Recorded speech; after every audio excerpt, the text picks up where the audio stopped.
All right, let's just jump right into this explainer. Today, we're breaking down a really fascinating analysis by Ambassador Chas Freeman. He looks at how the global balance of power is, frankly, transforming right before our eyes. It's kind of like a masterclass in reading the geopolitical tea leaves, you know? We're stepping way back from the standard media narratives to uncover the deep structural shifts happening around the world. So if you want to know what's actually driving today's headlines, you're definitely in the right place. To make sense of all these complex shifts, we're going to start with a specific event and then zoom out. First up, the Beijing summit. Then we'll look at shifting maritime power, the geopolitics of Taiwan, the crisis of democracy, and finally, the lost art of diplomacy. Now look at this quote. What's really interesting here is how perfectly it frames the massive, centuries-long transition we're exploring today. I mean, think about that date for a second, 1763. We're talking about the potential end of a 263-year era. It's a hugely bold statement. But Ambassador Freeman's analysis totally backs it up, showing us exactly how the rules of the game are, quite literally, being rewritten. Section 1. The Beijing Summit, Pageantry and Power Dynamics. So let's look at that recent summit. This was the first time in 9 years a U.S. president traveled to Beijing to meet with Chinese leadership as absolute equals. And the analysis illustrates some pretty stark trade-offs. On one hand, the U.S. secured that vital pageantry and potential transactional sales, things like aircraft and soybeans. But on the flip side, China successfully asserted its diplomatic prestige. They really framed themselves as a stabilizing force and even used the opportunity to pitch their Taiwan policy directly to the U.S. president. Basically, the meeting confirmed that the relationship is definitely competitive, but maybe tempered with at least some recognition of common interests. But statecraft is also about the micro details, and Freeman observes a genuinely fascinating one here. The Chinese actually allowed sanctioned U.S. official Marco Rubio into the country for the summit, but they subtly changed the Chinese characters used to transliterate his surname. Instead of the standard characters, they used ones that translate to rash, impatient, and rude. I mean, wow. It's just a masterful, incredibly subtle diplomatic sleight. It really shows exactly how carefully managed and deliberate these interactions are on the global stage. Section 2. Shifting maritime power, the end of an era. Okay, the crucial thing to understand is that these diplomatic meetings are happening against the backdrop of a massive structural shift in global waters. The analysis traces a really clear baton pass of maritime dominance, starting with the British way back in 1763, and then shifting to the U.S. at the Battle of the Bismarck Sea in 1943. But today, well, that unbroken chain is being challenged, and not by another massive navy, but by cheap land-based missiles and drones. To really grasp why this era might be ending, just think about this staggering number. 2,000 kilometers. Land powers can now project a lethal threat 2,000 kilometers, that's roughly 1,500 miles, straight out into the ocean. Throw in drones with a 300-kilometer range, and you fundamentally neutralize traditional naval dominance. You just don't need a massive fleet of destroyers to control the waters anymore. Not when you can simply launch precision strikes right from the shore. It's a total game changer. And because of this new asymmetry of war, the analysis notes that land-based actors are setting entirely new precedents. We're seeing this with the Houthis blockading the Red Sea from the land, effectively doing what only massive navies used to be able to do. Freeman even argues the U.S. Navy is currently struggling to unilaterally impose its will on the Strait of Hormuz.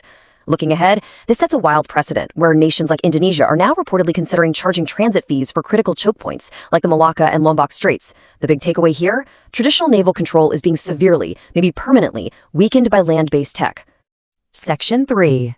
The Geopolitics of Taiwan, a Strategic Dilemma. Building on that changing military landscape, Freeman notes a really significant shift following the Beijing summit. U.S. leadership, notably figures like Donald Trump, have appeared increasingly reluctant to commit to a military defense of Taiwan. According to the analysis, he sees little merit in starting a massive war 9,500 miles away from Washington just to prevent Taiwan's reassimilation by China. And honestly, this is a profound shift in tone, one that ripples out across the entire region. Now, what you really need to take away from this is how this U.S. reluctance presents a massive, unavoidable strategic dilemma for Japan. Historically speaking, Japan's security and regional strategy have been intimately tied to Taiwan for centuries. I mean, the Dutch used Taiwan to open Japanese treaty ports, and later on, Taiwan was the literal springboard for Japanese advances into Southeast Asia during World War II. So for Japan, the status of Taiwan is an undeniable, deeply historically rooted strategic issue. A changing U.S. posture leaves them in a highly complex, very tough situation. Section 4. The Crisis of Democracy. Elites, War Powers, and Disconnect. Moving outward from regional security, Freeman argues that domestic political decay is actually accelerating these global power shifts.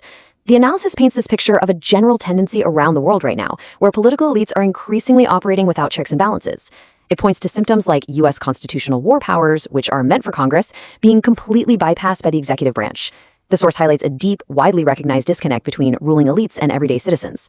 It also points to undemocratic bureaucracy within the European Commission and notes widespread mechanisms for media manipulation and corporate censorship. Overall, it's presented as a pretty severe decline in respect for the rule of law. And this elite dysfunction, it is perfectly captured in the current U.S. foreign policy debate over the Middle East. According to Freeman's analysis, the debate is totally split. On one side, you have figures like Robert Kagan, adopting more of a realist view, acknowledging a depleted military campaign, admitting the war is essentially lost, and suggesting cutting losses by retreating. But on the other side, figures like John Bolton represent a view that Freeman argues basically denies reality. They want to double down on unrealistic military goals just to fracture the Iranian state. It's a really stark illustration of a political elite that is seriously struggling to adapt to the new limits of its power. Section 5. The Lost Art of Diplomacy, Hollowing Out Statecraft. Which brings us to the ultimate consequence of all these shifts. As military solutions hit their absolute limits, the world desperately needs statecraft. Yet, according to this analysis, the US seems to have forgotten how to practice it. Just think about this staggering number for a second. 115. Out of 182 US embassies worldwide, 115 are currently without ambassadors. That is wild. It perfectly cements the severe hollowing out of American diplomatic capabilities right now. I mean, it's incredibly difficult to navigate a rapidly changing, multipolar world when your primary diplomatic outposts are literally vacant at the top level. Freeman really doesn't mince words here, describing recent U.S. diplomatic efforts as an amateur hour. During that recent Beijing visit, there were seemingly no professional diplomats deeply involved. There was a complete lack of diplomatic Sherpas, the seasoned experts who typically do all the grueling prep work before a major summit. Instead, you had the Treasury Secretary rushing into last-minute, completely uncoordinated trade meetings. The analysis essentially argues that the U.S. has systematically stripped itself of the capability to find non-military solutions to complex global problems. Now, in stark contrast, the analysis points to a massive shift in how China operates. For thousands of years, Chinese diplomacy was heavily influenced by Wu Wei, which is a traditional Taoist philosophy meaning, do nothing and you shall achieve everything. It was this posture of masterful passivity. But the crucial point to understand here is that China is currently aggressively emerging from that historical inactivity.